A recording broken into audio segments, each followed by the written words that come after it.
नमस्कार, मैं पायल शुक्ला। आप सभी का स्वागत है न्यूज डंका हिंदी में। अदानी ग्रुप उस समय चर्चा में आया जब अमेरिका की short selling firm Hindenburg research की एक नेगेटिव रिपोर्ट सामने आई।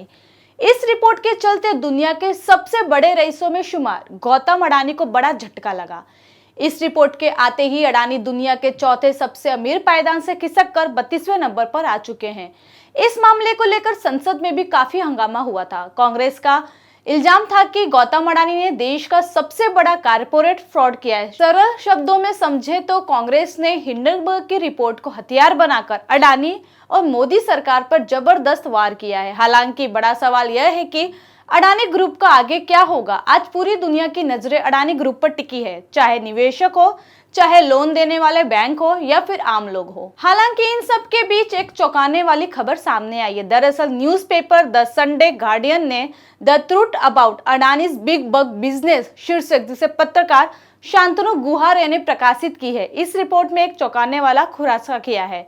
दरअसल पिछले साल लंदन में एक बैठक हुई। इसमें कुछ वित्तीय दिग्गजों, संभवतः बैंकरों के साथ बैठक के लिए कुछ शीर्ष विपक्षी राजनेताओं की उपस्थिति थी। विश्वसनीय रूप से पता चला है कि यह बैठक एक ऐसे व्यक्ति द्वारा आयोजित की गई थी जिसे कभी भारतीय दूरसंचार का बिग बॉस माना जाता था। ऐसा माना जाता है कि विपक्षी नेताओं को लगा कि सत्तारूढ़ एनडीए के लिए तबाही मचाने का सबसे अच्छा तरीका अडानी के लिए परेशानी पैदा करना होगा। पिछले कुछ सालों में अडानी ग्रुप ने अपना प्रभाव जमाया है। गौतम अडानी ने अडानी ग्रुप के वैश्विक विस्तार मिशन को आगे बढ़ाया। ऐसे में वैश्विक रूप से अडानी ग्रुप का बढ़ना भला विदेशी कंपनियों को कैसे रास आ सकता है। सोचने वाली बात यह है कि क्या यह वास्तविक सोच था या फिर यह विपक्षी दलों द्वारा भाजपा के नेतृत्व वाली एनडीए सरकार को सबसे बड़ा झटका देने की साजिश थी। हालांकि भारत की सबसे बड़ी पहेली अभी भी अनसुलझी है। अडानी के शेयर गिरने और लंदन में किए गए बैठकों के बीच आखिरकार नाता क्या है। वह विपक्षी पार्टियां कौन है जिन्होंने इस बैठक में हिस्सा लिया था। उन विपक्षियों का प्लान क्या था। भारत की बढ़ती अर्थव्यवस्था यह संपूर्ण देशवासियों के लिए गौरव का प्रतीक है, लेकिन कौन है वह विपक्षी जिन्हें भारत की सफलता आंखों में चुभ रही है। लंदन में अडानी ग्रुप का ध्वस्त करने का जो प्लान किया गया वह पूर्व नियोजित था।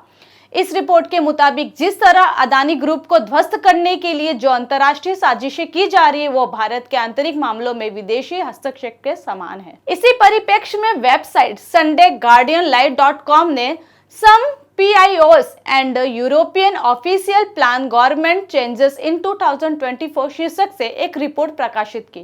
इस रिपोर्ट में बताया गया कि मोदी सरकार को सत्ता से बेदखल करने के लिए 2021 से साजिशें की जा रही है।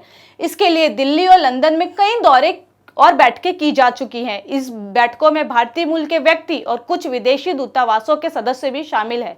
द संडे गार्डियन ने इन बैठकों में मौजूद रहे लोगों के हवाले से बताया है कि बैठकों में मोदी सरकार को हटाने के लिए व्यापक विचार विमर्श किए गए हैं और 2024 के आम चुनाव से पहले सरकार के खिलाफ व्यापक अभियान चलाने की रणनीति बनाई जा रही है।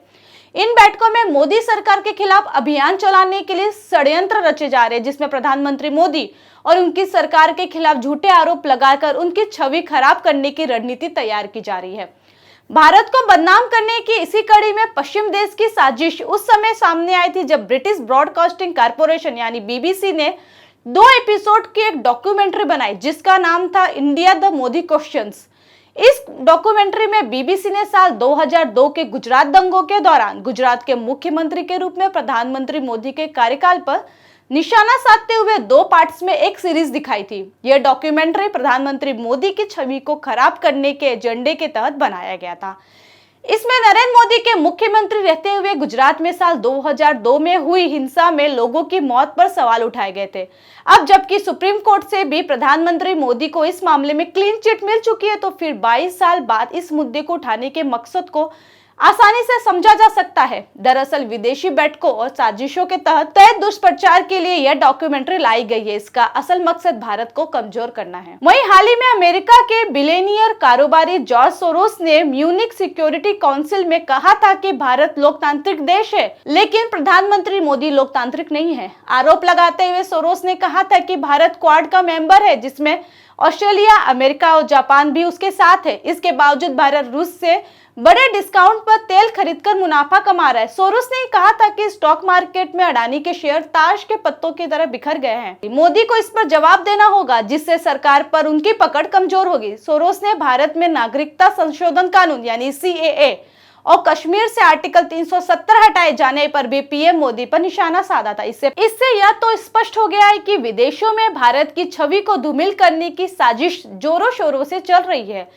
इन बयानों के आधार पर जॉर्ज सोरोस ने न केवल प्रधानमंत्री मोदी पर हमला किया, बल्कि भारतीय लोकतांत्रिक व्यवस्था को भी निशाना बनाया। लेकिन इस साजिश और देश के हित के बीच प्रधानमंत्री मोदी आज भी खड़े हैं। भारत देश ने पहले भी विदेशी ताकतों को हराया है और आगे भी हराएगा। इन सब से अब यह तो स्पष्ट हो गया है कि हिंडनबर्ग रिपोर्ट भारत में कुछ गिने चुने लोगों द्वारा लिखी गई है। जाहिर तौर पर जॉर्ज सोरोस जैसे लोगों की इसमें अहम भूमिका थी। विपक्षी का भारत से नफरत एक बार के लिए सोच भी सकते हैं, पर भारत के ही विपक्षी गुट द्वारा इस तरह की साजिश यह समझ से परे है। इस तरह के लोगों ने शायद भारत को कभी अपनाया ही नहीं है। भारत में कई नेता हैं जो विदेशों में जाकर भारत को सम्मान देने के बजाय भारत का ही अपमान करते हैं। वास्तव में अडानी तो बहाना है, वास्तविक निशाना इन विरोधी गुटों का पीएम मोदी पर है कि किस तरह से उन्हें सत्ता से हटाया जाए। यह साजिश आज की ही नहीं बल्कि कई सालों से चल रही है, पर वो कहते हैं ना, अपने कर्मों का फल इसी जन्म में भोगना पड़ता है। यह उन विरोधी लोगों पर सटीक बैठता है जो भारत को गिराने का प्रयास कर रहे हैं। हालांकि अडानी ग्रुप एकलौता नहीं है जिसे विदेशी स्तर पर इस तरह के विरोध को झेलना पड़ रहा है, बल्कि इससे पहले भी कई कारोबारियों को इस तरह के विरोधों से गुजरना पड़ा, लेकिन वह सभी अतीत के पन्नों में गुम हो गए हैं। न्यूज़पेपर द संडे गार्डियन में जो कुछ भी बताया है उस पर विश्वास करने का मन करता है। उम्मीद है कि इस न्यूज़पेपर में भारत के विरोध में जिस साजिश की बात की गई है, उस साजिश में शामिल सभी की वास्तविक तस्वीर भी जल्द ही सबके सामने आएगी। न्यूज़पेपर द संडे गार्डियन में लिखे गए इस रिपोर्ट को लेकर आपकी अपनी राय क्या है, हमें कमेंट सेक्शन में जरूर बताएं। साथ ही हमारे चैनल को लाइक, सब्सक्राइब और शेयर करना न भूलें। फिलहाल के लिए इतना ही, जल्दी एक नई जानकारी के साथ पूरा उपस्थित होंगी। तब तक के लिए मुझे दीजिए इजाजत। धन्यवाद।